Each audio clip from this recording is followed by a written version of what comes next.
decompressed violently in an instant. The 6 men of the Byford Dolphin oil rig found themselves in history's most gruesome diving accident. What began as a routine saturation dive ended up in absolute horror. However, only one would make it out, and not without severe injuries. On Saturday, November 5, 1983, while drilling in the Frigg gas field in the Norwegian sector of the North Sea, the divers Roy P. Lucas, Edwin Coward, Truls Hellevik, and Bjorn Ivar Bergeson were tasked with maintenance deep beneath the rig. Assisting them were 2 brave dive tenders, William Crammond and Martin Saunders. Truls Hellevik and Bjorn Bergeson descended to a depth of 295 feet for maintenance on the bottom frame of the drilling structure. The ability to reach such depths were made possible through the use of a diving bell, which could be connected to a set of chambers where the divers temporarily lived. Unlike other divers, they spend up to 28 days in a cramped, high-pressure chamber, working, eating, and sleeping.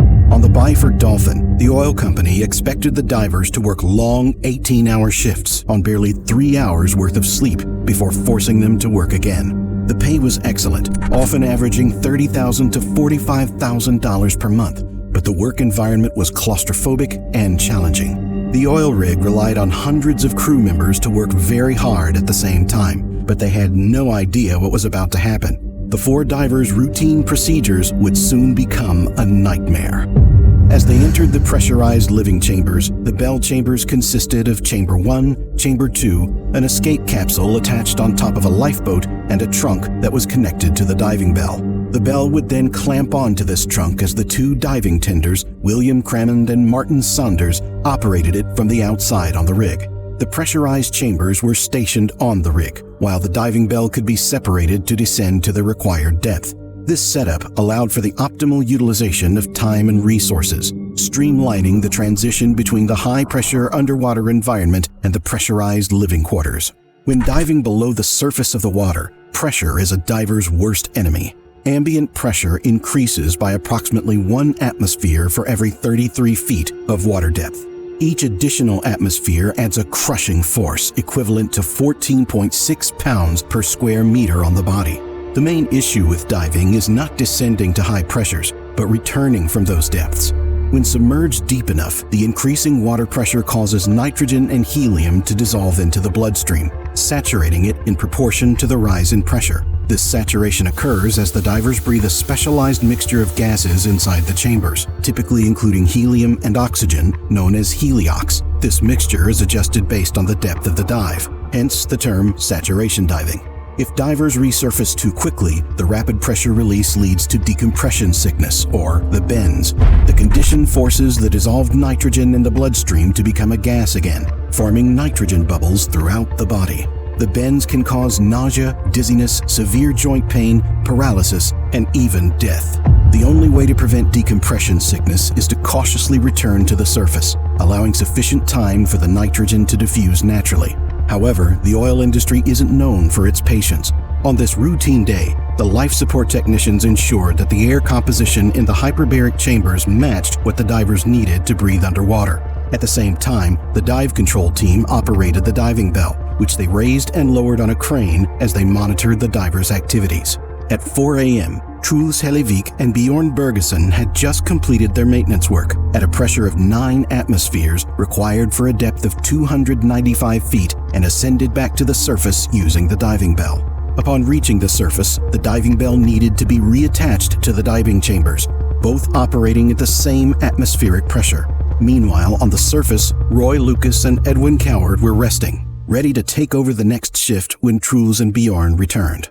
One of the most crucial roles in saturation diving belongs to the tenders, who assist with deploying and retrieving the umbilical. The umbilical is the physical lifeline of the divers, a thick line connecting the diver's air supply and communication with the surface. In the past, tenders were also responsible for docking the diving bell to the pressurized living chambers, as was the case on the Byford Dolphin. The tenders hold the lives of their diving comrades in their hands. However, they were already working for over 12 hours. The 2 experienced tenders, William Crammond and Martin Saunders, were ready to connect the diving bell back onto the hyperbaric living chambers as Truls Hellevik and Bjorn Bergeson returned from the depths. Kramen successfully connected the diving bell to the living chambers and safely deposited Bjorn Bergeson and Truls Hellevik in Chamber 1. This diving team had repeatedly performed the process and knew it by heart. Under normal circumstances, depositing divers into the rest area and removing the diving bell was reasonably straightforward. It goes like this. 1. Close the diving bell door, which would have been open to the trunk. 2. Slightly increase the pressure in the diving bell to seal the bell door tightly. 3. Close the Chamber 1 door, which was also open to the trunk. 4. Slowly depressurize the trunk until it reaches a pressure of 1 atmosphere. 5. Open the clamp to separate the diving bell from the chamber system.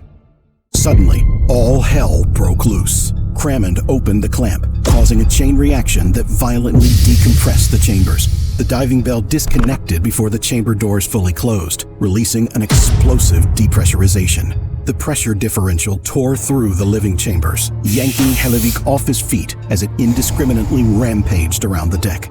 The air pressure inside the bell instantly shifted from 9 atmospheres, the pressure experienced while 297 feet below the water, to 1 atmosphere, the average air pressure at the surface. The explosive rush of air out of the chamber sent the heavy diving bell flying. The diving bell struck Kramen and Saunders, critically wounding them. Either Kramen disconnected the diving bell without receiving an order to do so, or the diving leader ordered the coupling lock to be removed despite the tunnel still being pressurized. Kramen ultimately succumbed to his injuries. Although Saunders survived his injuries, he didn't walk away unscathed. When crew members found him in the aftermath, he was partially under the 4-ton diving bell. His lungs collapsed from his injuries. He also suffered from 3 fractures in his back and a broken neck. But the fate of the 4 divers inside was far worse. While it's impossible to confirm this, the speed of the violent and unplanned decompression gave the 4 divers an instant and painless death. Decompression like this is a death sentence, and no one would or could survive. One difference between the recent Ocean Gate disaster and the Byford Dolphin incident is that the divers' remains weren't lost to the sea. Knowing what precisely happened to these poor, unfortunate souls provides little comfort, and very real images of the torture their bodies went through, which can still be found in the official reports of the incident. The divers never once realized what happened to them, nor felt the terrible effects of their horrible deaths. Despite their proximity to the door, Lucas, Coward, and Bergerson's blood boiled instantly in their bodies as enormous amounts of dissolved nitrogen suddenly returned to their gaseous state. The divers died instantly. Fat accumulated and solidified in their arteries, veins, hearts, and livers. The explosion of force from the gas expansion scattered the blood and the bodies of the divers throughout the inside of the chamber. While the events left Lucas, Bergerson, and Coward unrecognizable, Hellevik suffered the worst death since he was the closest to the connecting door. The pressure equalization caused the door to Chamber 1 to partially jam, causing Hellevik's body to be forced through a small 24-inch crescent-shaped opening with a tremendous force of 25 tons. Unable to fit through, the sheer pressure resulted in the horrifying outcome of his internal organs bursting out of his body through the opening. During the examination, investigators found Hellevik's spinal column, part of his windpipe, and some of his small intestine left behind inside the bell. His other organs looked intact, almost as if they were harvested. In the end, the incident resulted in a total fatality count of 5, and the brutality of the accident left little blood behind, despite the shredded state of the divers' bodies. At first, people were quick to blame the crew, a potential miscommunication, or poor routines as the causes of the accident. The crew worked over 12 hours on many occasions. A mistake could have easily happened. However, no one could identify the exact factors behind the decision to unlatch the system incorrectly and expose everyone to such horrible deaths. And with Kramen having passed away, the true reason for him opening the clamp was forever lost. To minimize the considerable risks, only flawless execution of every operation detail, most importantly the pressure-driven transfer, can help crews avoid this catastrophic outcome.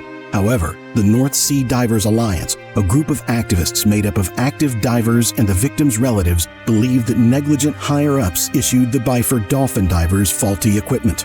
They maintained that the pressure chamber system was obsolete, lacking the necessary fail-safes to prevent the disaster. It's important to mention that the crew's equipment during the operation was from 1975 and didn't have modern fail-safe features. One key missing feature was an interlocking mechanism, which would have prevented Kramen from opening the trunk while the bell was still under pressure. As a result, officials revised Norwegian regulations to mandate interlock mechanisms for all bell systems. Still, many people believe the sole cause of the accident was the locking mechanism.